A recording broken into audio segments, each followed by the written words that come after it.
அபுதாபியில் 4700 கொடுத்து நான் புக் பண்ணி போன இந்த டெசர்ட் சஃபாரியில் சூப்பரான மேட்ரு என்னென்னா, அவங்களே நம்ம ஸ்டே பண்ணியிருக்க ஹோட்டலுக்கு வந்து ஒரு பவர்ஃபுல்லான ஆல் வீல் டிரைவ் காரில் நம்மளை பிக்கப் பண்ணிக்கிறாங்க.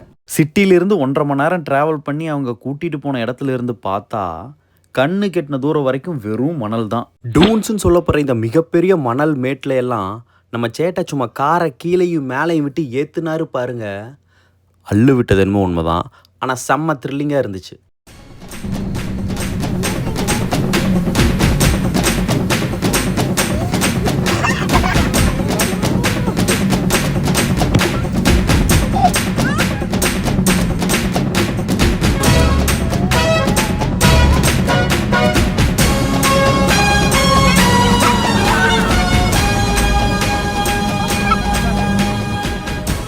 இந்த ரைடை முடிச்சுட்டு என்னங்கிறத நெக்ஸ்ட் வீடியோவில் பார்க்கலாமா?